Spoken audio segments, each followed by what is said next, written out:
दोस्तों नमस्कार। Railway recruitment board यानी आरआरबी ने लोको पायलट की वैकेंसी निकाल दी है, जो बहुत बड़ी वैकेंसी है। आप जैसे देख पा रहे हैं कि 2024 की बहुत बड़ी वैकेंसी है और आप इस वैकेंसी का हिस्सा आप जरूर बनिएगा। क्योंकि इतनी बड़ी वैकेंसी का हिस्सा आप नहीं बनेंगे तो मतलब ये दिक्कत वाली बात है। 2024 में आपको हर हाल में आपको नौकरी लेनी ही लेनी है। तो चलिए इस वैकेंसी के बारे में आपको डिटेल्स जानकारी दूंगा और बताऊँगा कि इसका सिलेक्शन प्रोसेस क्या है और इसमें क्या क्या कौन कौन सी योग्यताएँ हैं आपको हासिल करनी होगी, यानी आपके पास होगी तभी आप इसके लिए अप्लाई कर सकते हैं। तो चलिए शुरुआत करते हैं। आप हमारे चैनल पर नए हैं, लेटेस्ट अपडेट के लिए चैनल को सब्सक्राइब कर लीजिए। चलिए शुरुआत करते हैं। देखिए, आरआरबी की तरफ से, रेलवे रिक्रूटमेंट बोर्ड की तरफ से लोको पायलट यानी एएलपी असिस्टेंट लोको पायलट की जो वैकेंसी है वो 2024 वो निकल करके आ गई है। अब देख पा रहे हैं कि कुल पद जो है 5696, बहुत बड़ी वैकेंसी है। 5696 पोस्ट, ये बहुत बड़ी वैकेंसी है रेलवे की।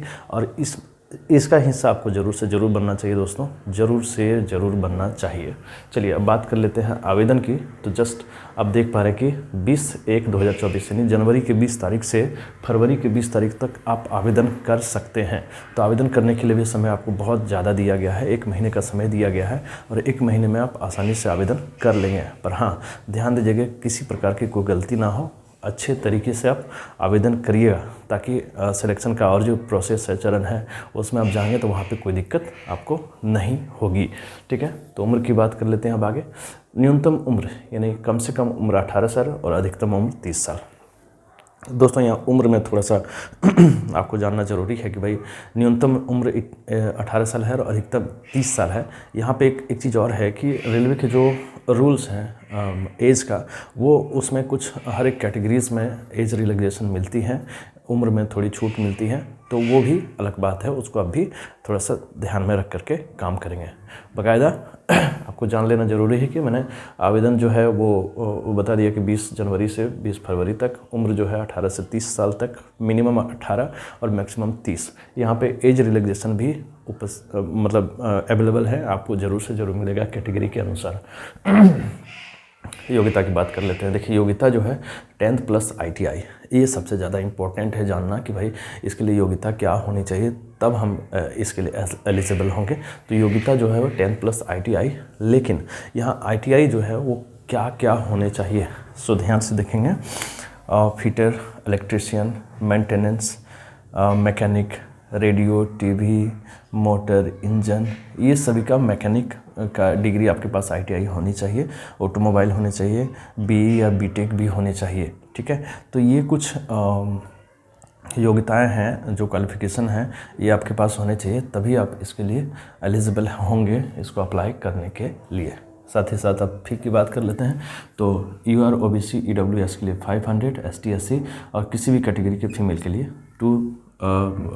250 रुपये रखा गया। सबसे ज़्यादा इम्पोर्टेंट चीज़ तो अब आती है जिसे समझना कि भाई इसका परीक्षा का सिलेक्शन का प्रोसेस या प्रोसीड्यूर क्या होगा, ये मैं आपको बताता हूँ। देखो, प्रोसेस जो है ना, सिलेक्शन का प्रोसेस जो है ये 5 चरणों में होगी।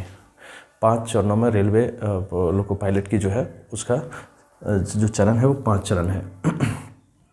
पहला जो है CBT 1 यानी कंप्यूटर बेस्ड टेस्ट जो है, पहले 1 होगी, फिर कंप्यूटर बेस्ड टेस्ट सेकंड, यानी 2 टेस्ट होगी कंप्यूटर बेस्ड, यानी कंप्यूटर बेस्ड पे आपको एग्ज़ाम 2 परीक्षाएं आपकी ली जाएंगी। फिर थर्ड जो है कंप्यूटर बेस्ड एप्टीट्यूड टेस्ट यानी CBAT। पहले CBT 1, CBT 2, फिर CBAT एंड देन इसको आप इन 3 चरण को पार कर लेते हैं, देन आपके जो बारी आती है वो डॉक्यूमेंट वेरिफिकेशन की बारी आती है। तो डॉक्यूमेंट वेरिफिकेशन जो है, और इन 3 चरणों के बाद डॉक्यूमेंट वेरिफिकेशन हो जाती है, और डॉक्यूमेंट वेरिफिकेशन होने के बाद अब आपका मेडिकल एग्जामिनेशन यानी ME मेडिकल एग्जामिनेशन जो है वो होती है। यानी इन 5 चरणों के माध्यम से असिस्टेंट लोको पायलट की जो इतनी बड़ी वैकेंसी है वो लिया जाएगा इन 5 चरणों से। 5 चरण में एक बार फिर से समझा देता हूँ। CBT 1 यानी कंप्यूटर बेस्ड टेस्ट 1, फिर CBT 2 computer based test second, उसके बाद कंप्यूटर बेस्ड एप्टीट्यूड टेस्ट। एक और इसमें सेक्शन है CBAT, तो CBAT भी कर लेंगे, यानी 3 सेक्शन हो गए। उसके बाद आपके होते हैं DB मतलब डॉक्यूमेंट वेरिफिकेशन, उसको आप कर लेते हैं, वो आपके हो जाते हैं। तो फिर मेडिकल एग्जामिनेशन यानी मेडिकल टेस्ट भी आपकी होंगी।